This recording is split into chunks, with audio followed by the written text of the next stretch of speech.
অর্নিলাকে সাথে নিয়ে সারফারাজ ঢাকার উদ্দেশ্যে রওনা দিবে। বের হবার পথে শাহিনুর বেগমের মুখ দেখা যাচ্ছিল না। কাঁদতে কাঁদতে তিনি অস্থির। আরিফ হাসান শক্ত মানুষ। তিনি একদৃষ্টিতে সারফারাজের দিকে তাকিয়ে থেকে বললেন, ওর খেয়াল রাখবে কমা, ঠিক যেভাবে আমি রেখেছিলাম। ও আমার মেয়ে। নিজের বউ মনে করে না, আমার মেয়ে মনে করে ওর খেয়াল রাখবে সারফারাজ। সারফারাজ মাথা দুলিয়ে সম্মতি দিল। ফরহাদ দূরে দাঁড়িয়ে মুচকি মুচকি হাসছে। সব শয়তানি বুদ্ধি ওর। শ্রেয়মী আর রুদমিলা তারাও এসে হাজির। আরাফাত দুই হাত প্যান্টের পকেটে ঢুকিয়ে হাসছে।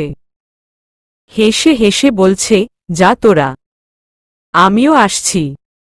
বেশিদিন তো আর বাকি নেই। অর্নিলার অশ্রুসিক্ত আঁখি দুটি নামিয়ে রাখল।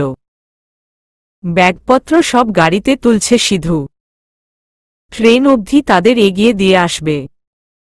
সারফারাজ গাড়ির দরজা খুলল। অর্নিলা নিশ্চুপ হয়ে দাঁড়িয়ে আছে। আরাফাত এগিয়ে আসতেই অস্ফুট স্বরে বলে উঠল, আমি যাব না। আরাফাত তার হাত আগলে ধরল। ফিসফিসিয়ে বলল, কেন যাবি না রে বুড়ি? গেলে তো ভালোই হবে। তোর ভালোবাসার মানুষকে তুই একা পাবি, আলাদা করে পাবি। ভালোবাসতে পারবি।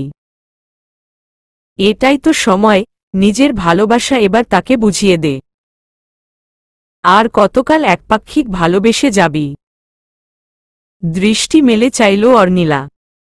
চোখের পাতা কাঁপছে। কার্নিশ বেয়ে অশ্রু গড়িয়ে পড়ল। আরাফাত হাসছে।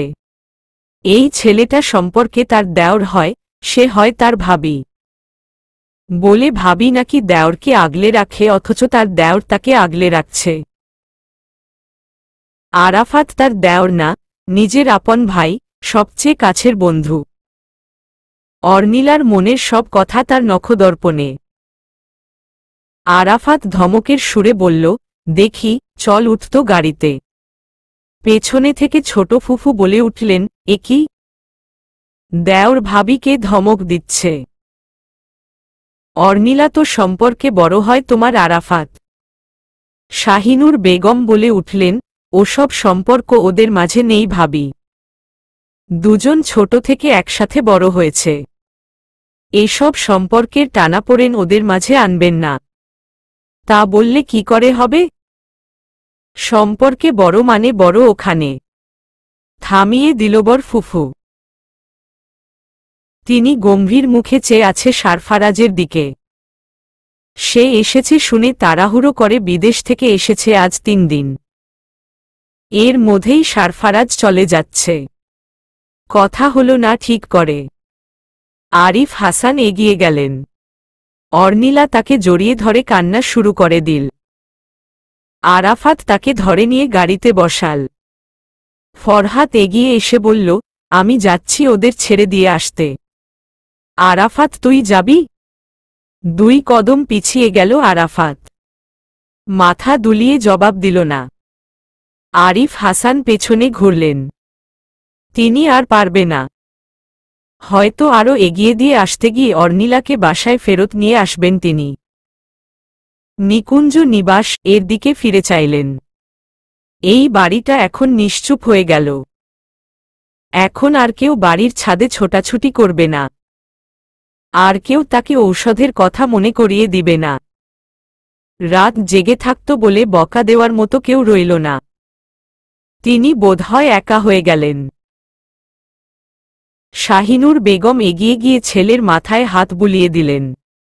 কান্না থামছে না তার। আরাফাত তাকে ধরে রাখলেন।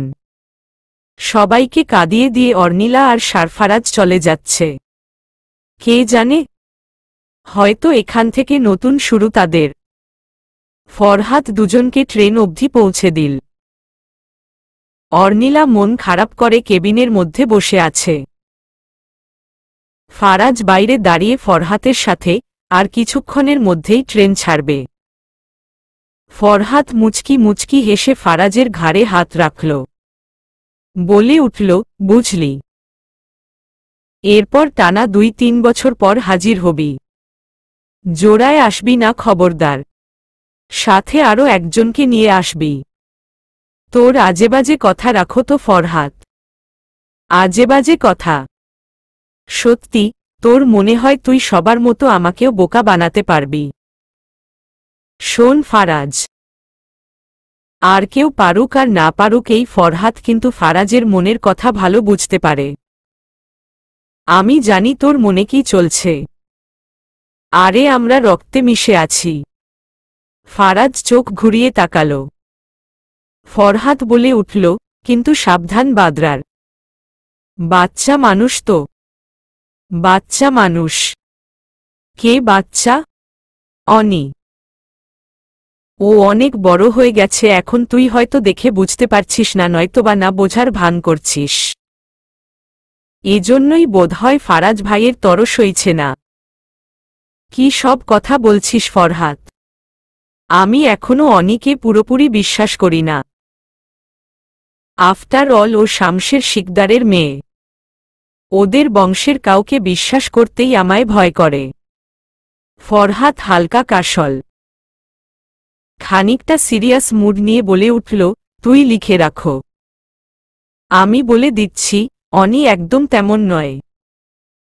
তুই এখনো ওকে চিনতে পারিস না। যেদিন পারবি সেদিন খুশিতে পাগল হয়ে যাবি। তোর চাইতে কেউ আর বেশি ভালোবাসতে পারবে না ওকে। ফারাজ কথা বাড়াল না। ওর সত্যিই ভীষণ ভয় করে। একবার ঠকেছে, বারবার ঠকতে মন চায় না। তাও বিশ্বাস করতে ইচ্ছে করছে, ভালোবাসতে ইচ্ছে করে। এই ইচ্ছে এতদিন দমিয়ে রেখেছিল, এখন রাখবে কি করে? অনি তো এখন তার সাথেই থাকবে, তারা দুটি মানব এখন একসাথেই এক ছাদের নিচে থাকতে শুরু করবে। সে কি চাইলেও পারবে অনিকে এড়িয়ে চলতে? তার মন মানবে তো? ফরহাদ ট্রেনের মধ্যে ঢুকে বলল, যাই, অনিকে একবার শেষ বিদায় দিয়ে আসি। ট্রেন ছেড়ে দিবে তো?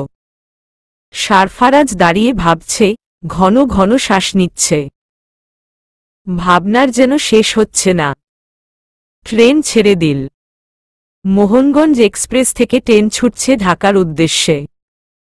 রাতের এই অন্ধকারে বাইরের দৃশ্য দেখা বেজায় মুশকিল। অর্নিলা চোখের পানি মুছে জানালার দিকে চেয়ে রইল। দূরের বাড়িগুলোয় আলো জ্বলছে। চিকচিক সেই আলোর একটু ঝলকানির দেখা মিলছে। সারফারাজ নেই অনেকক্ষণ। অর্নিলা বাইরে চেয়ে দেখল। এক জায়গায় এতক্ষণ বসে থাকার স্বভাব তার নেই। উঠে দাঁড়াল সে। দরজার সামনে এসে বের হতেই কারো পা চোখে পড়ল। মুখ তুলে তাকাল। ফারাজ ভাই। বুকটা ধক করে উঠল তার। শরীর শিউরে উঠল। দরজার জায়গাটুকু হাত দিয়ে শক্ত করে চেপে ধরল। মুখ উঁচু করে চোখ মেলে চেয়ে আছে। দৃষ্টি নামছে না। ফারাজ ভাইয়ের অনেক কাছে দাঁড়িয়ে সে। কত দিনের অপেক্ষার পর, কত রাতের ভাবনার পর এভাবে যে দাঁড়িয়ে হিসেব করেনি। আবছা স্বপ্নে দেখা কল্পনাগুলো যেন বাস্তব হতে বেশি দেরি নেই। কতদিনের স্বপ্ন তার ললাটে এসে ঠেকবে ফারাজ ভাইয়ের ওষ্ঠাজোড়া। বক্ষে টেনে নিবে ফারাজ ভাই। বাহুদবরে আটকে রেখে দিবে তাকে। কতই না স্বপ্ন তার। চোখে চোখ পড়তেই বিদ্যুতের ন্যায় সরে গেল ফারাজ ভাই। চোখ নামিয়ে ফেলল অর্নিলা। ফারাজ ভাই বলে উঠল, কোথায় যাচ্ছ অনি? কোথাও না ফারাজ ভাই, এই একটু হাঁটতে বের হলাম। হাঁটা লাগবে না অনি, অনেক রাত, ভিতরেই থাকো। আচ্ছা। উল্টো ফিরল অনি। সারফারাজ কি মনে করে বলে উঠল, আচ্ছা চলো হেঁটে আসি। অনি চমকে উঠল। ফারাজ ভাইয়ের মনে একসাথে কত কিছু যে থাকে সে বুঝে উঠতে পারে না। দুজনেই একসাথে একটু বেরুল। একদম শেষের মাথায় দরজার কাছে এসে দাঁড়াল। চলন্ত ট্রেন থেকে বাইরে উকি মারল অর্নিলা। তৎক্ষণাৎ তার বাহু ধরে টেনে সরিয়ে আনল সারফারাজ। ধমকের স্বরে বলল, পাগল হলি নাকি? এভাবে উকি দেবার কি আছে? পড়ে গেলে আর শরীরের কিছু খুঁজে পাওয়া যাবে নাকি? অনি মুখ চেপে হেসে উঠল। ভ্রু কুঁচকে ফেলল ফারাজ। সে হাসির কিছু বলেনি, তবু এই মেয়েটা হাসছে। আশ্চর্য। ফারাজ ভাই এখনো হাত ছাড়েনি। অদ্ভুত অনুভূতি হচ্ছে। ধরফর করছে তার হৃদয়খানি। সারফারাজ এবার হাত ধরে টেনে বলল, হয়েছে, আর হাঁটা লাগবে না। চল। ফারাজ ভাই, তুমি এত ভয় পাচ্ছ কেন? আমার কিছু হব না। আমি তো মরতে আসিনি। কেবিনে এসেই হাতটা ছেড়ে দিল। অর্নিলা বিছানায় জোরসড়ো হয়ে বসে বলল, ফারাজ ভাই, আপনি ভয় পেয়েছেন। ভয় পাবেন না। আপনি তো ডাক্তার মানুষ। কত মানুষের মৃত্যু দেখবেন। আমার মৃত্যুতে ভয় পেলে চলবে? ডাক্তাররা সবার মৃত্যু সহ্য করতে পারে অর্নিলা। এগুলো দেখতে দেখতে তারা অভ্যস্ত হয়ে পড়ে, কিন্তু কাছের মানুষগুলোর মৃত্যু তারাও সহ্য করতে পারে না। কারণ দিনশেষে তারাও মানুষ। হৃদয় তাদেরও থাকে। অনি একগাল হেসে বলল, তাহলে বলুন ফারাজ ভাই, আমিও আপনার অনেক কাছের। সারফারাজ চেয়ে দেখল অনি হাসছে। কথাগুলো বলার আগে ভাবেনি, এখন ভাবতে হচ্ছে। অনেক গভীর কথাই বলে ফেলেছে সে। রাত তখন অনেক গভীর। এই ছোট বিছানার উপর কোনোভাবে গুটি সুটি মেরে শুয়ে আছে অর্নিলা। সারফারাজ দরজার সামনে থেকে অনিকে দেখছে।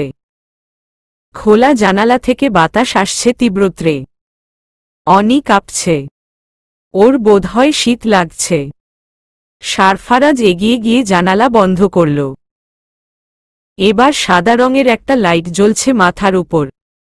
ঘরটা বোধহয় কাঁপছে। ঝাঁকুনি খাচ্ছে সারফারাজ, তার পুরো শরীর নড়ছে, অথচ নড়ছে না তার দৃষ্টি। চোখ অন্যদিকে ফিরছে না। একদৃষ্টিতে সে চেয়ে আছে অনির দিকে। এই মেয়েটার আকর্ষণ প্রবল অনেক। ফারাজ সেটা এড়িয়ে চলতে পারে না। সে আরও এগিয়ে গেল। অনেক কাছে, সে অর্নিলার অনেক কাছে। মাথা উপর করে অনিকে দেখছে। চুলগুলো সুন্দর করে বেনুনি করা। ছোট ছোট চুলগুলো কপালে জড়ো হয়ে আছে। সারফারাজ হাত দিলাম, সেগুলো সরিয়ে দিল। তার হৃৎস্পন্দন তীব্র থেকে তীব্রতর হচ্ছে। সে বুঝতে পারছে সে প্রেমে পড়ে যাচ্ছে। ভালোবেসে ফেলছে অনিকে। কিন্তু এই ভালোবাসা থাকবে তো চিরকাল। চিরকাল রইবে তো এই ভালোবাসার মুগ্ধতা। আচমকা চুমু খেলো অনির কপালে। তার হৃৎস্পন্দন এবার বোধহয় একটু শান্ত হল। ঘন ঘন শ্বাস নিচ্ছে সে। এতক্ষণ ধরে যেমনটা অনুভব করছিল এখন আর তেমন লাগছে না। মনের উপর থেকে কোনো এক ভার যেন সরে যাচ্ছে। তার মন, হৃদয়, আত্মা তাকে বলছে ভালোবাসতে। এই ভালোবাসায় তারা তৃপ্ত। অনি চোখ মেলে তাকাল। ঘুমটা যেন হঠাৎই ভেঙে গেল। কিন্তু ঘুমের মাঝে সে একটা স্বপ্ন দেখেছিল। কপালে হাত রাখল। ফারাজ ভাই তার কপালে চুমু খেয়েছে। লজ্জায় বিছানার চাদর শক্ত করে চেপে ধরল। অসম্ভব, এটা কখনো হতে পারে? ভাই তো তার হাতটা আজ অবধি ঠিক করে ধরল না। আলতো করে তার হাত স্পর্শ না করে কপাল কেন করবে?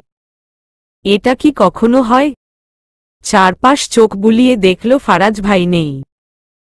কোথায় গেল ভাই? জানালাটা বন্ধ। ঘুমানোর আগে বেশ মনে ছিল জানালাটা খোলা। বন্ধ করল কে? তাহলে কি ফারাজ ভাই এসেছিল? বিছানা ছেড়ে নামল সে। ঘর ছেড়ে বেরিয়ে গেল। ঝনঝন ট্রেনের শব্দ। ধরে ধরে সামনে এগিয়ে যাচ্ছে অনি। হঠাৎ সে থেমে গেল। তার চোখ আটকে গেল ফারাজ ভাইকে দেখে। ফারাজ ভাই দাঁড়িয়ে সিগারেট খাচ্ছে। অনি অবাক দৃষ্টিতে দেখছে। ফারাজ ভাইয়ের চুলগুলো এলোমেলো হয়ে দোল খাচ্ছে। এক হাত প্যান্টের পকেটে ঢুকিয়ে অন্য হাত সিগারেটের ধোঁয়া শূন্যে মিলিয়ে দিচ্ছে। দৃষ্টি কোমল হল। ভাইকে সিগারেট খেতে দেখে অত অবাক লাগল না, কিন্তু অনির মনে হল সে ভাইয়ার প্রেমে পড়ে গেল। আশ্চর্য, এটা কোনো সময় হলো প্রেমে পড়ার মতো। এগিয়ে এসে কাছে দাঁড়াল। ফারাজ তখনও অনির সম্পর্কে অবগত না। তার বিস্ময় দৃষ্টি ফারাজ ভাইকে ঘিরে। দ্রুতবেগে তার হৃদয়ের হৃৎস্পন্দন চলছে। বুকে হাত রাখল অনি। ফারাজের খেয়াল হল। শুধালো, অনি, তুমি এখানে কি করছো? আপনাকে দেখছি ফারাজ ভাই। ছোট ছোট চোখ করে চেয়ে রইল ফারাজ। এই মেয়েটা এত স্পষ্টভাষী, দেখে তো মনে হচ্ছে না মিথ্যে বলছে। অর্ধেক খাওয়া সিগারেট ফেলে দিতে চাইল সে। বাদ সাধল অনি। তীব্র কণ্ঠে বলে উঠল, ফেলবেন না ফারাজ ভাই? কেন? আপনি দাঁড়িয়ে সিগারেট খান, আমি আপনাকে একটু দেখি। কথাগুলো বাড়ি খাচ্ছে। ফারাজ প্রথমে বুঝতে পারল না। একটু পর বলে উঠল, তুমি কি পাগল হয়ে গেছো অনি? হ্যাঁ ফারাজ ভাই, পাগল হয়ে গেছি। আপনার প্রেমে পড়ে আমি সত্যিই পাগল হয়ে গেছি। ফারাজ চমকে উঠল। হাতের সিগারেট ফেলে দিল সে। অনির হাস্যোজ্জ্বল মুখটা নিমিয়ে গেল। সে বলে উঠল, জানেন আপনাকে কতটা সুদর্শন লাগছিল দূর থেকে। আমি দেখেই তো প্রেমে পড়ে গেলাম। সারফারাজ জবাব দিল না। তার হাত ধরে ফের নিয়ে এলো ঘরের মধ্যে। হাতটা ছাড়তে যাবে অমনি অনি বলে উঠল, হাত ছাড়বেন না ফারাজ ভাই, আরেকটু ধরে রাখুন। সারফারাজ কথা শুনল না। ধপ করে হাতটা ছেড়ে দিল। ঠোঁট উল্টে ফেলল অনি। ফারাজ তার কপালে টোকা দিয়ে বলল, আমার প্রেমে পড়ার জন্য আমায় মৃত্যুর দিকে ঠেলে দিচ্ছ? বাহ অনি, মানে ফারাজ ভাই? সিগারেট খেলে মরণ নিশ্চিত, তবুও ভালোভাবে কেউ মরতে পারে না। অথচ তুমি চাইছো আমি দাঁড়িয়ে দাঁড়িয়ে তোমার সামনে সিগারেট খাই। কি আবদার! অনি চোখ নামিয়ে ফেলল। মিনমিন স্বরে বলল, আমি প্রভাবে বলিনি ফারাজ ভাই। আপনি দূর থেকে দেখতে পুরো মুভির হিরোর মতো লাগছে। আর নিজেকে কি ভাবছিলে? হিরোইন। দোষ কি ভাবলে ফারাজ ভাই? সব মুভিতেই তো হিরোর হিরোইন থাকে তার স্ত্রী। আমিও তো আপনার স্ত্রী। এইসব কথা তোমাকে কেউ শিখিয়েছে? সে শিখাবে। আমি নিজেই জানি। আপনি দেখেন না ফারাজ ভাই, আমি বড় হয়ে গেছি। আগে টপস পরতাম, এখন শাড়ি পরি। এখন আমি রান্নাও করতে পারি, ঘর গোছাতে পারি, আর কিছুদিন পর ভার্সিটিতেও ভর্তি হব। তখন আমি আরও বড় হয়ে যাব। এত বড় হয়ে কি হবে অনি? আপনাকে ভালোবাসতে পারব। আকস্মিক কথায় ফারাজ চমকে উঠল। কিয়ৎকাল চেয়ে থাকার পর তার বিস্ময় ভাব কাটল। ট্রেনটা তখনই যেন থেমে যেতে লাগল। হয়তো কোনো স্টেশনে এসেছে। সবকিছু কেঁপে উঠল। তাল সামলাতে না পারে অনি এসে ঠেকল সারফারাজের কাছে। তার দৃষ্টি পড়ে আছে ফারাজ ভাইয়ের খোলা শার্টের বুকের উপর। আজকের এই একরাতে তারা অনেক কাছাকাছি এসেছে, যা গত কয়েক বছরেও যায়নি। ফারাজ ভাইয়ের প্রতি তার ভালোবাসার অনুভূতি সেদিন প্রথম এসেছিল, যেদিন দেখেছিল তার জন্য ফারাজ ভাই প্রতিবাদ করছে। সেদিন খুব ভয় পেয়েছিল, আবার আনন্দও হচ্ছিল। তার ফারাজ ভাই তার জন্য লড়ছে। সেদিন প্রথমবারের মতো তার হাত শক্ত করে ধরেছিল ফারাজ ভাই। সেই ছোঁয়া সে আজ অবধি ভুলতে পারেনি। ওমন ভাবে কেউ তাকে কখনো ধরে রাখেনি। ফারাজ ভাই আর শতবারও তার হাত ছুঁয়ে নিলে ওমন অনুভূতি আর কখনো আসবে না। কখনো না, প্রথম অনুভূতির প্রথম ছোঁয়া সব অন্যরকম। কখনো তা এক হয় না। ফারাজ মুখ নিচু করে তাকালো। অনি চোখ মেলে তাকালো তার দিকে। অনি তার হাত শক্ত করে ধরে নিল। ফারাজ ভ্রু কুঁচকে নিল। আচমকা তার ওষ্ঠাধরে আবদ্ধ করে নিল অনি। ফারাজ চমকে উঠল। বিস্ময়ে হতবাক সে। কোনো শব্দ করল, কোনো কথা বলল না। 2 সেকেন্ডের মাঝে কি হলো ভাবতে সময় লাগল। অনির অশ্রুসিক্ত নয়নের দৃষ্টিজোড়া তখনও বহমান। সেই দূরেও যাচ্ছে না, কাছেও আসছে না। কেমন এক মায় জড়িয়ে নিচ্ছে। ফারাজ মুখ ঘুরিয়ে নিল। অনি হাত ছাড়েনি তখনও, হন হন করে ফারাজ চলে গেল। হাতের বন্ধন আলাদা হয়ে গেল। অনি কেঁদে উঠল। ফারাজ ভাই আবারও তাকে ফেলে চলে গেছে। সেদিনকার মতো। রাতে ঘুম থেকে উঠে পাগলের মতো খুঁজেছিল ফারাজ ভাইকে। কিন্তু পায়নি, আজও কি পাবে না। ফারাজ ভাই কি আজ আবারও চলে যাবে তাকে ফেলে? খানিকক্ষণ বাদে ট্রেন চলতে শুরু করেছে। অনি নিশ্চুপ হয়ে বসে আছে। অশ্রুকণা শুকিয়ে গেছে। ফারাজ ভাই এখনো এলো না। চলে যায়নি তো আবার। ফারাজ ভাইয়ের যা রাগ হয়তো কোনো স্টেশনে নেমে চলেও গেল। কিন্তু তাকে এখানে একা ফেলে ফারাজ ভাই চলে যেতে পারে না। হঠাৎ কারো উপস্থিতি টের পেল। কেঁপে উঠল সে। ফিরে তাকিয়ে দেখল সারফারাজ। উত্তেজিত হয়ে দাঁড়িয়ে গেল। কি বলবে ভেবে পাচ্ছে না। ফারাজ পানির বোতল এগিয়ে দিল তার হাতে। আবারও বেরিয়ে গেল ঘর ছেড়ে। তার সাথে যেন লুকোচুরি খেলছে ফারাজ ভাই। অর্নিলা তাদের নতুন বাসায় পা রাখল। শহরে এবারই বোধহয় তার প্রথম আসা। একটা বড় ভবনের 4 তলায় তাদের বাসা। পুরো একটা ফ্ল্যাট।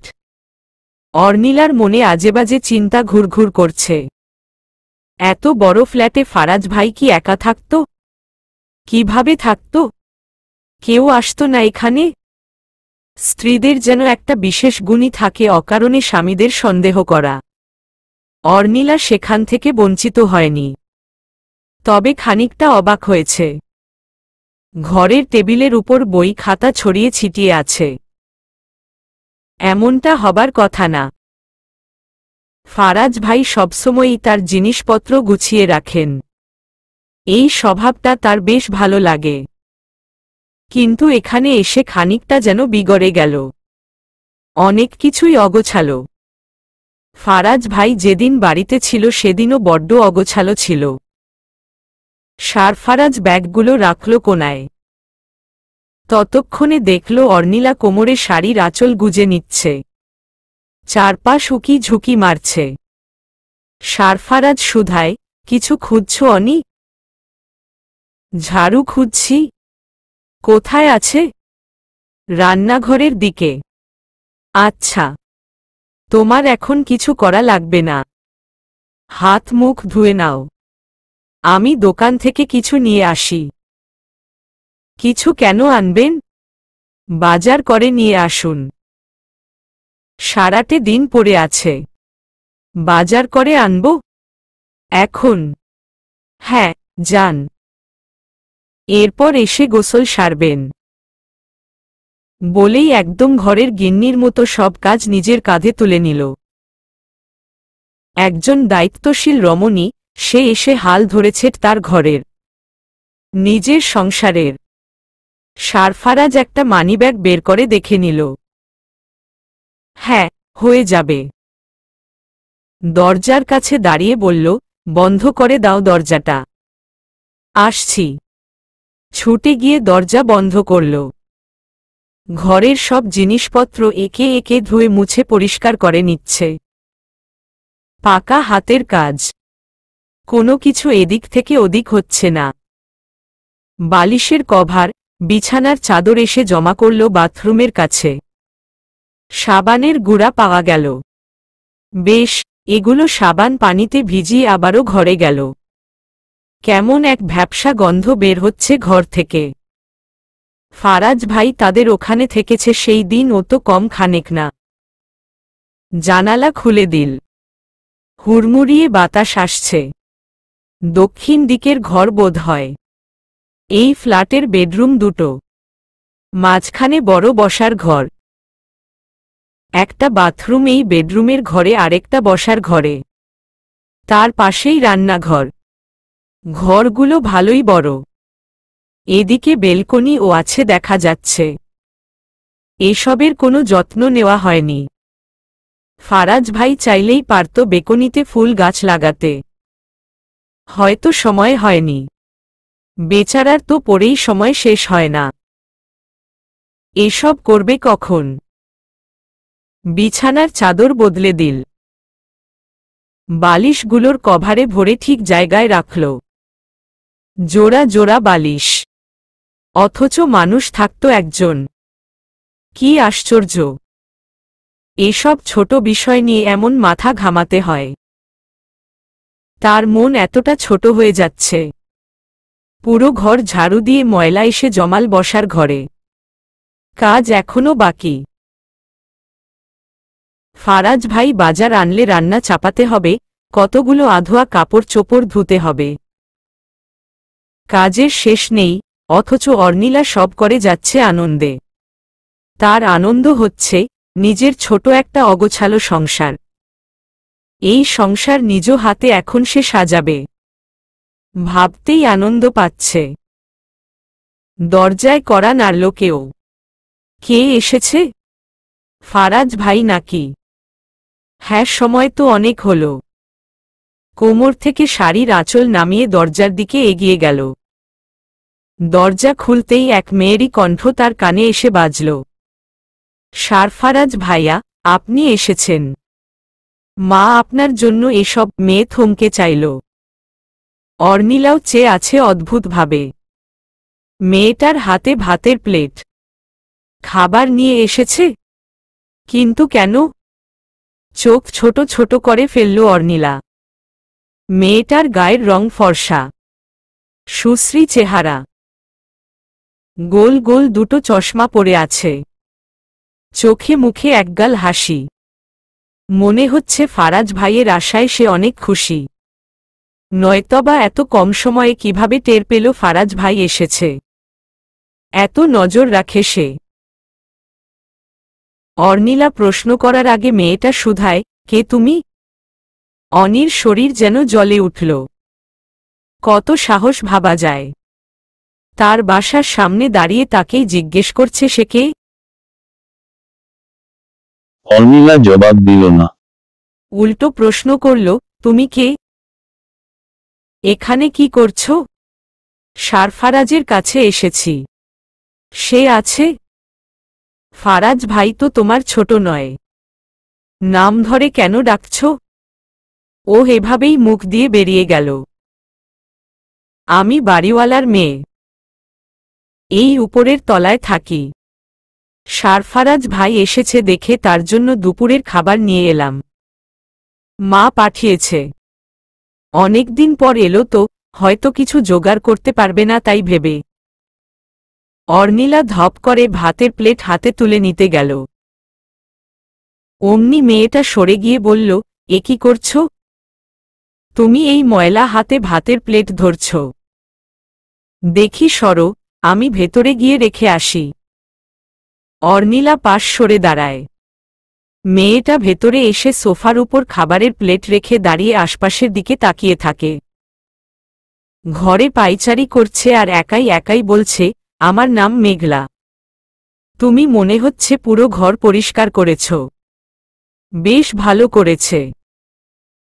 এতদিন ঘরটা বন্ধ দেখে মনে হয় অনেক ধুলো পড়ে গেছিল। অর্নিলা চুপচাপ তার কথা শুনছে আর মনে মনে আওড়াচ্ছে, কেন রে? তোর কি খুব কষ্ট হচ্ছে?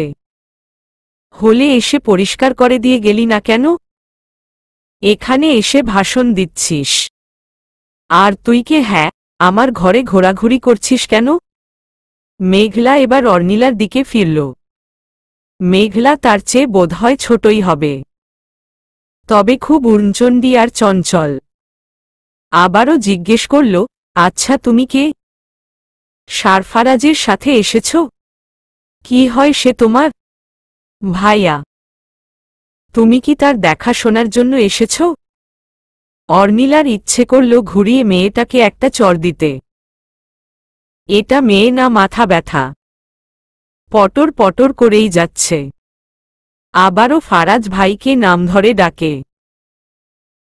আবার জিজ্ঞেস করছে সে কে?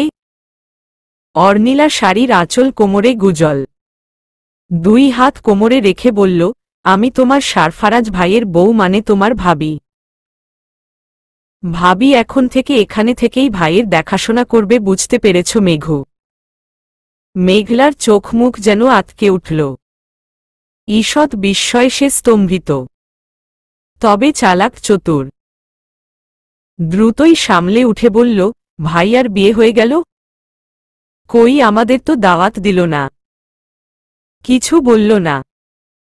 অর্নিলা এগিয়ে গেল, ভাতের প্লেটের উপর থেকে ঢাকনা সরিয়ে রাখল। বাহ, বেশ ভালো আয়োজন। সবজি ভাজি, মাছের তরকারি, ধোয়া ওঠা গরম ভাত, আবার পাকোড়াও আছে দেখছি। ধপ করে একটা মুখে পুরে বলল, তোমার ভাইয়ের বিয়ে হয়েছে আজ 2 বছরের বেশি হবে মেঘু। মেঘু রক্তবর্ণ দৃষ্টিতে চাইল। রাগ যেন তার শিরায় শিরায়। এর মধ্যে অর্নিলার মেঘু ডাক তার রাগ শতগুণে বাড়িয়ে দিচ্ছে। দাঁত কিরমির করতে করতে ঘর ছেড়ে বেরিয়ে গেল সে। অর্নিলার মুখে পৈশাচিক হাসি। দারুণ লাগছে কথাগুলো বলে। তার মন বলছে, নির্ঘাত এই মেয়ে ফারাজ ভাইয়ের পেছনে সবসময় ছোটাছুটি করত, কুমতলব মনে আটত। এই মেঘুকে একটা শিক্ষা দেবার দরকার। দরজা বন্ধ করতে মনে নেই। ওই পেতনি গেছে এই খানিকক্ষণ আগেই। সারফারাজ এসে দাঁড়াল, বলে উঠল, দরজা খুলে দাঁড়িয়ে কি ভাবছ অনি? কিছু না, আপনি এসে গেছেন। 2 হাত ভর্তি বাজারের ব্যাগ, গায়ের শার্ট ঘামে ভিজে একাকার, কপাল চুইয়ে পড়ছে ঘাম। অনির খুব সাধ আঁচল দিয়ে ঘামটুকু মুছে দিক। সে আগালও বটে, কিন্তু ততক্ষণে ফারাজ ভাই হাত দিয়েই মুছে ফেলল ঘামটুকু। সোফায় এগিয়ে এসে বলল, ফ্যানটা ছাড়ো অনি, অনেক গরম লাগছে। আপনি এত সব কিছু বাজার করতে গেলেন কেন? করব না? কিছুই তো নেই ঘরে, একটা চালের দানাও নেই। সেদিন আমি মোহনগঞ্জ ফিরছিলাম, সেদিন ঘরে কিছু না পেয়ে খালি পেটেই রওনা দিয়েছিলাম। অনি বিস্ময়ে তাকাল, সাহস করে হাত বিছিয়ে দিল কপালে। সারফারাজ তার মুখের দিকে চেয়ে আছে।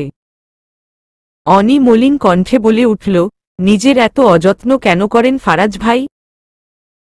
সারফারাজ জবাব দিল না, চেয়ে রইল। দরজায় আবারও কড়া নাড়ার শব্দ। অনি আগাল। এতক্ষণে ফারাজের চোখ পড়ল টেবিলে। এখানে খাবার পড়ে থাকতে দেখে কিছুটা আন্দাজ করল। হ্যাঁ, বাড়িওয়ালা আন্টি এসেছে, তার হাতেও একটা খাবারের থালা। সারফারাজ উঠে এসে তাকে সালাম জানাল। আন্টি অর্নিলার দিকে চেয়ে হেসে বলে উঠলেন, মেঘলা বলল তোমার বউ নাকি এসেছে, তাই দেখতে এলাম। আমি তো ভাবলাম তুমি একাই এসেছ, তাই একজনের খাবার পাঠিয়েছি, এখন আবার নিয়ে এলাম। সারফারাজ আন্টির থেকে খাবারের থালা এগিয়ে নিল। হেসে বলল, কোনো দরকার ছিল না আন্টি, আমরা ব্যবস্থা করেই নিতাম। বাজারের ব্যাগগুলো চোখে পড়ল। ঘড়ির দিকে ফিরে বললেন, আর কখন? দুপুর গড়িয়ে বিকেল হতে চলল। শুনলাম বৌমা একাই নাকি অনেক করেছে। লক্ষ্মী মেয়ে বটে। ও এমনি আন্টি, সারাদিন ঘরের কাজকর্ম নিয়েই থাকে। অনি চমকে উঠল। তার মনে হল ফারাজ ভাই তার প্রশংসা করল। আন্টি চলে গেল। ফারাজ ভাই বলে উঠলেন, হাত মুখ ধুয়ে এসে খেয়ে নাও, এরপর যা আছে করো। অনি মাথা দুলাল। সারফারাজ ঘরের দিকে চলে গেল। গোসল সেরে বের হতে হতে সন্ধ্যা গড়িয়ে গেছে। এক গাদা কাপড় ধুয়ে কোমর ব্যথা ধরে গেছে অনির। তোয়ালে দিয়ে চুলের পানি মুছতে মুছতে বসার ঘরে এলো। রান্নাঘরের খুঁটিনাটি শব্দ শুনে উকি মারল। ভ্রু কুঁচকে তাকালো সে। রান্নাঘর পরিষ্কারই শুধু বাকি ছিল, ফারাজ ভাই সে সব কাজ মিটিয়েছে। শুধু তাই নয়, বাজারের থলেটাও নেই।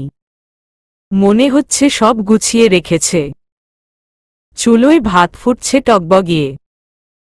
ফারাজ ভাই বোর্ডের উপর পেঁয়াজ কাটছে। অনির দিকে ফিরে বলল, তুমি একটু রেস্ট নিয়ে নাও, পারলে একটু ঘুমিয়ে নাও, ততক্ষণে রান্না হয়ে যাবে। অনির কানে কথা ঠেকল। ঠোঁটের কোণে কিঞ্চিত হাসি। ফারাজ ভাই বোধহয় গোসল সেরে বের হয়েছেন খানিকক্ষণ আগেই। তার ভেজা চুল থেকে পানি গড়িয়ে পড়ছে ঘাড় বেয়ে। অনি হাতের তোয়ালে নিয়ে এগিয়ে গেল। আচমকা চমকে উঠল সারফারাজ। অনি বলে উঠল, নড়াচড়া করবেন না ফারাজ ভাই, আপনার চুলগুলো মুছে দিই। এসবের কোনো দরকার নেই। আছে বলেই তো করছি। সারফারাজ নিচু হয়ে দেখল। অর্নিলা উচ্চতায় তেমন আহামরি কিছু না। পা দুটো উঁচু করে মাথার চুল মুছে দিচ্ছে সে। দেখে মনে হচ্ছে কোনো একসময় পড়ে গিয়ে একটা কাণ্ড ঘটাবে। সারফারাজ হুট করেই সামনে ফিরতেই তাল সামলাতে না পেরে গেল অর্নিলা। আচমকা তার কোমর আঁকড়ে ধরল সারফারাজ। সব রমণীর মুগ্ধতা থেকে এড়িয়ে যাওয়া সম্ভব, কিন্তু সবে মাত্র গোসল সেরে আসা রমণীর থেকে নয়। তার ভেজা চুলের ঘ্রাণ, মুগ্ধ শরীরের সুবাস, স্নিগ্ধ মুখের ভাব, এসব কিছুই কোনো পুরুষের থেকে এড়িয়ে যেতে পারে না। যে কেউ এই ফাঁদে পা দিবে। সারফারাজ নিজেও ফেঁসে গেল। অর্নিলা যেন ছাড়ার বদলে আরো শক্ত করেই জড়িয়ে ধরল। সারফারাজের অস্বস্তি হচ্ছে। সে যতই চাইছে দূরে সরে যেতে, ততই যেন কাছাকাছি এসে ঠেকেছে। বহু কষ্টে সারফারাজ সামলাল নিজেকে। শান্ত স্বরে বলে উঠল, যাও, ঘরে যাও। অনি মুচকি হেসে ঘরের দিকে পা বাড়াতেই ফারাজ বলে উঠল, ওদিকে না, তোমার ঘর ওদিকে। কেন ফারাজ ভাই, আপনি আর আমি এক ঘরে থাকব না? আপাতত না। সামনে তোমার পরীক্ষা। রাত জেগে পড়া তোমার স্বভাব, আর রাতে আমার ঘুম প্রয়োজন। সুবিধা হয় তুমি ওই রুমেই থাকো। ঈষৎ পরিহাস করে অনি সুধায়। এত অজুহাত দিচ্ছেন ফারাজ ভাই? অজুহাত না অনি, সামনে তোমার অ্যাডমিশন। ছেলেখেলা না, একবারই তুমি সুযোগ পাবে। অ্যাডমিশন তো আর বারবার আসবে। তো আপনি সারা জীবন থাকবেন তো ফারাজ ভাই? সারফারাজ জবাব দিল না। অবাক বিস্ময় চেয়ে রইল অনির দিকে। মুচকি হেসে অনি পা বাড়াল ঘরের দিকে। বিছানায় এদিক থেকে ওদিক ঘুরে যাচ্ছে অনি। ঘুম আসছে না তার। বিছানা ছেড়ে নেমে পা বাড়াল ফারাজ ভাইয়ের ঘরের দিকে। দরজার কাছে এসে হাত রাখতেই বুঝে গেল দরজা বন্ধ। কি আশ্চর্য! দুটো মানুষই থাকে এই বাড়ির মধ্যে, তাও ফারাজ ভাই এভাবে দরজা বন্ধ করে রাখতে পারল। ভ্রু যুগল কুঁচকে মুখ কালো করে ফেলল। ধ্যাত, ছাতার মাথা! ঘুমটাই নষ্ট হয়ে গেছে। আর ঘুমাতে ইচ্ছে করছে না এখন। দরজার দিকে চেয়ে রইল একমনে।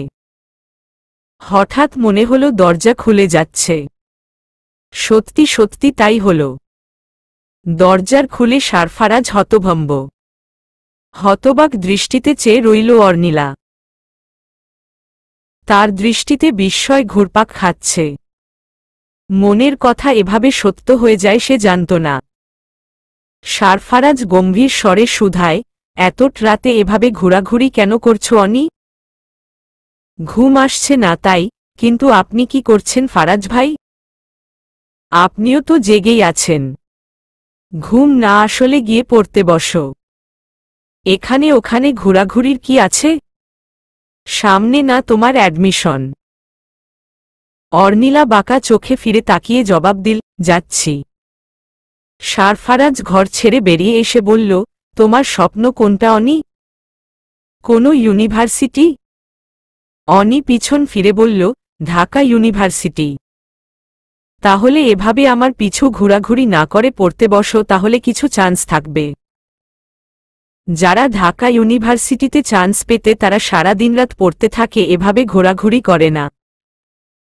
যদি তোমার স্বপ্ন সত্যিই পূরণ করতে চাও তাহলে গিয়ে পড়তে বসো। অর্নিলা মাথা নাড়ল।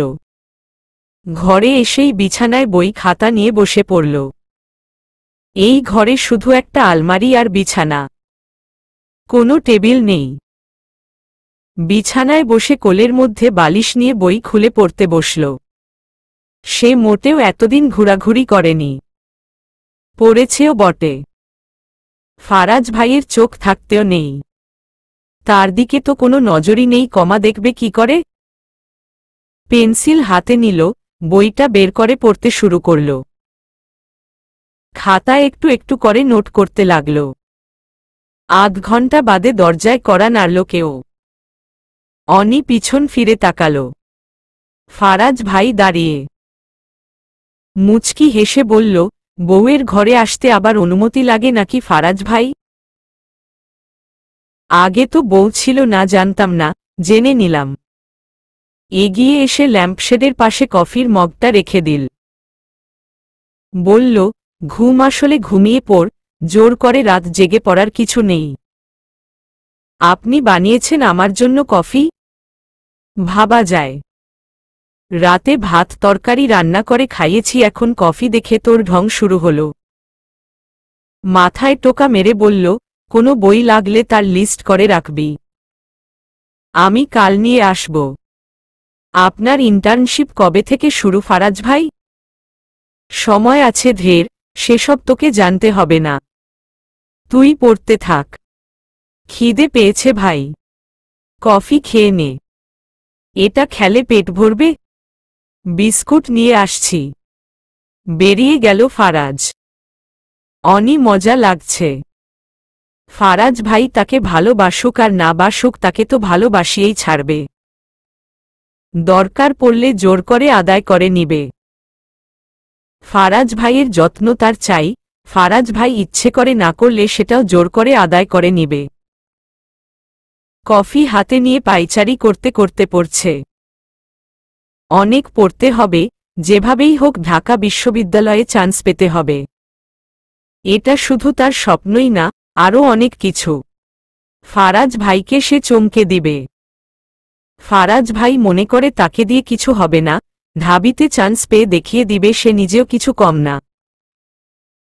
সারফারাজ শেহদাত যদি ঢাকা মেডিকেলে চান্স পেতে পারে, তার বউ অর্নিলা অথই শেহদাত ও ঢাবিতে চান্স পেতে পারে। অনেকক্ষণ পেরুল। বিস্কুট নিয়ে এখনো ঘরের মধ্যে কাউকে দেখা যাচ্ছে না। হঠাৎ নাকে এসে ঘ্রাণ ভিড়ল। অনি একগাল হেসে বিছানায় বসে পড়ল। সারফারাজ বাটিতে করে নুডলস নিয়ে হাজির হল। বলল, ঘরে বিস্কুট নেই, এটাই খেয়ে নে। অনি চামচ দিয়ে নেড়ে দেখল। একগাদা পানি আর মশলা দিয়ে শর্টকাটে বানানো নুডলস। হেসে বলল, এই সস্তা নুডলস বানানো কার কাছ থেকে শিখলেন ফারাজ ভাই?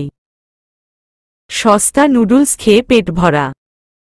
আমি গেলাম। অনি হাসল। চটপট করতে গিয়ে গরম নুডলস মুখে হাহু করতে লাগল। সারফারাজ দরজার সামনে দাঁড়িয়ে শুধায়, অনি, তোর বিছানায় পড়তে কষ্ট হয়? না তো, ভালো লাগে। আরামে শুয়ে বসে পড়া যায়। আরামে থাকলে পড়ালেখা হয় না। চলে গেল ফারাজ ভাই। অনি ব্যঙ্গ করে বলে উঠল, আরামে থাকলে পড়ালেখা হয় না, আসছে। বাটিতে ফু দিয়ে খেতে লাগল সে। ভোর হয়েছে অনেকক্ষণ। সারফারাজের ঘুম এভাবেই কম। গতরাতে অত দেরিতে ঘুমানোর পরেও খুব সকালেই উঠে পড়ল সে। অনির ঘরের সামনে এসে দরজায় হাত বাড়াল। মনে পড়ল গত রাতের কথা, বউয়ের ঘরে আসতে আবার অনুমতি লাগে নাকি? দরজায় কড়া নাড়ল না। পর্দা সরিয়ে উকি মারল। অনি বিছানায় ঘুমাচ্ছে এলোমেলো ভাবে। এদিক ওদিক বই ছড়িয়ে আছে। নুডলসের বাটিটাও বিছানায় পড়া, খালি কফি মগটাও সেখানে। নোট, পেন্সিল কিছুই গোছানো নেই। দীর্ঘ নিঃশ্বাস ফেলে সবকিছু গোছাতে লাগল সারফারাজ। ঘরের কোণের দিকে তাকিয়ে ভাবল। অতঃপর নুডলসের বাটি, মগ তুলে নিয়ে চলে গেল রান্নাঘরে। ফের আবারও ঘরে আসল। অনির মাথার কাছে বালিশ নিচে পড়ে আছে। উঠিয়ে তার মাথায় তলে রাখল। চাদরটা এগিয়ে দিয়ে ফ্যানের বাতাস কমিয়ে দিয়ে চলে গেল সে। তার এতটুকু যত্ন, আদর, ভালোবাসা কোনো কিছুই টের পেল না অনি। সারফারাজ জানাতেও চায় না। নিশ্চুপে এসে সবকিছু করে দূরে সরে যায়। সে চায় না কেউ এসব জানুক, জানতে পারুক। বিকেলের মধ্যে একটা টেবিলের ব্যবস্থা করে দিল অনির জন্য। সারফারাজ কাজের ক্ষেত্রে এত চালু এটা সে জানত না। শুধু তাই নয়, সন্ধ্যার মধ্যেই একগাদা বই নিয়ে এলো নীলক্ষেত থেকে। নীলক্ষেতের নাম অনেক আগেই শুনেছে অনি। দেখার খুব ইচ্ছে। শুনেছে সেখানে নাকি বইয়ের স্তূপ। নিজের কল্পনায় সাজালো সবটা। বলল, ফারাজ ভাই, নীলক্ষেতে কোনো জমির ক্ষেত আছে, তার চারদিকে বইয়ের দোকান? সারফারাজ না হেসে পারল না। এভাবেই গরমের মধ্যে এভাবে ছুটে এসে বেচারা ক্লান্ত। গায়ের শার্ট ভিজে গেছে ঘামে। এর মধ্যে অর্নিলার বোকা বোকা কথা শুনে সে জোরে হেসে উঠল। অনি খানিকটা লজ্জা পেল। বুঝতেই পারল বোকামি হয়েছে। বইয়ের স্তূপ টেনে ঘরে চলে গেল। সারফারাজ দরজার কাছে এসে বলল, তোকে একদিন নিয়ে যাব নীলক্ষেত, দেখে আসিস কোনো জমির ক্ষেত আছে। ধুর, আমি কোথাও যাব না আপনার সাথে। আচ্ছা, যাস না। চলে গেল।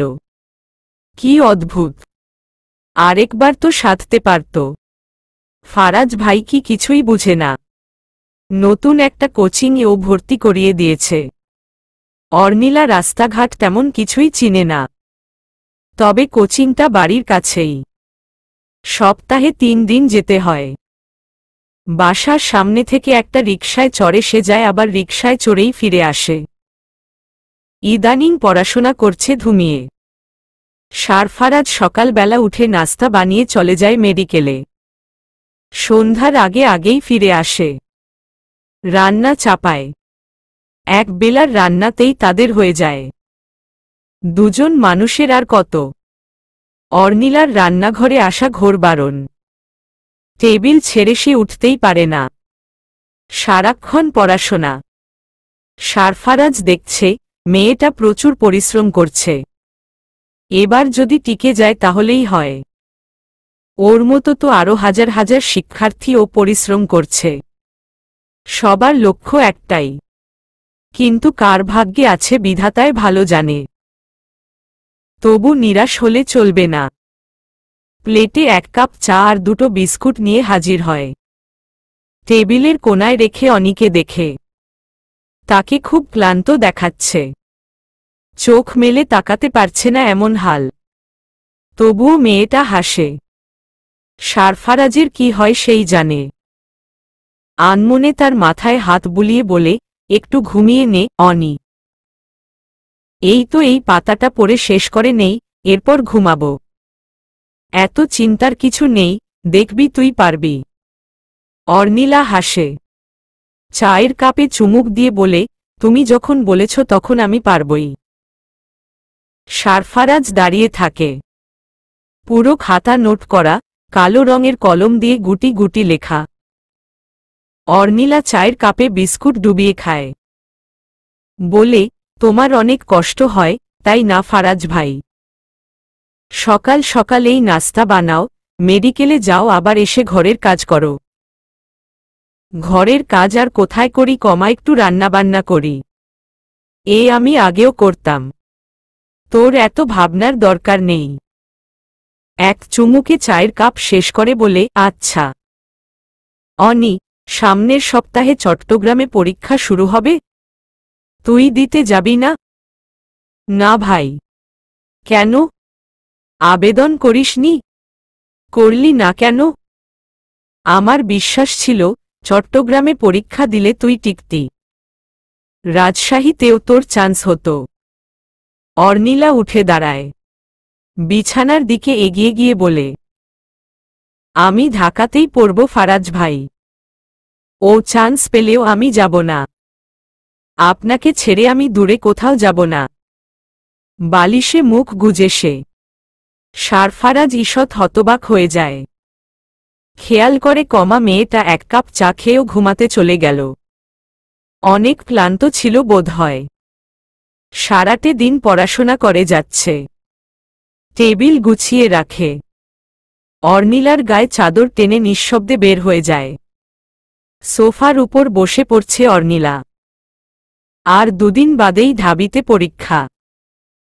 নাওয়া খাওয়া বাদ দিয়ে পড়ে যাচ্ছে। আগের পড়াগুলো রিভিশন দিচ্ছে। আলস দুপুর। অর্নিলা জোরে জোরে পড়ছে। তার পড়ার আওয়াজ রান্নাঘর অবধি যাচ্ছে। সারফারাজ গরম গরম ভাতের থালা নিয়ে হাজির হল। সোফায় বসে ভাত মাখিয়ে লোকমা তুলে ধরল অনির সামনে। অনি একদিকে খাচ্ছে, অন্যদিকে পড়ে যাচ্ছে। এই ছোট ছোট ব্যাপারগুলো অনেক সহজ হয়ে দাঁড়িয়েছে। প্রায়ই দেখা যায় সারফারাজ তাকে খাইয়ে দিচ্ছে আর সে পড়ে যাচ্ছে। তার অজান্তেই ফারাজ ভাই তার জীবনের একটা অংশ হয়ে দাঁড়িয়েছে। সে যেমনটা চাইছিল তার চেয়েও বেশি কিছু পাচ্ছিল। কিন্তু ও তো মন দিয়ে বোঝার বোধটা অর্নিলার তখনও হয়নি। হবে কি করে? ভালোবাসা আর কতটুকুই বুঝে সে। ভালোবাসা যে বিস্তর, সেখানের এক ক্ষুদ্রাংশ সবেমাত্র ছুঁয়েছে তাকে। এর মধ্যে নিজেকে মিশিয়ে নেওয়া এখনো যে বাকি। পরীক্ষা শেষ হল। পরীক্ষার আগে যত ঝামেলা, যত কিছু গেল পরীক্ষার মাধ্যমে শেষ হল। এবার সে ঘুমিয়েছে। চেঞ্জ অবধি করেনি। কত ক্লান্ত, মলিন মুখটা শুকিয়ে গেছে। দেখে মনে হয় দীর্ঘদিন ধরে ঘুমায় না। তার এমন ক্লান্তি মুখ দেখে মায়া হয় সারফারাজের। মেয়েটা সত্যিই বড্ড লড়েছে, সে নিজে সাক্ষী। এবার জিতলেই হয়। কিন্তু সবাই জিতবে না সে নিজেও জানে। দিনতেক গেল। সারফারাজ ল্যাপটপ ছেড়ে উঠে দাঁড়াল। ছুটে আসল অর্নিলার ঘরের সামনে। অনি শক্ত হয়ে বিছানায় বসে আছে। দু একবার ডাক দিল, অনি, এই অনি। অনি সাড়া দিল না। কাছে এসে দাঁড়াল। অনিল ঘোর ভাঙল। মুখ তুলে তাকানোর আগেই ডুকরে কেঁদে উঠল সে। সারফারাজ চেয়ার টেনে বসে তাকে সামলাতে লাগল। এই হার সে মেনে নিতে পারেনি। তার স্বপ্ন ছিল এটা, তার জীবন ছিল। এত পরিশ্রম, এত রাত জাগা সবকিছুই কি বৃথা হয়ে গেল? বিধাতা এতটা নির্দয় না হলেও পারত।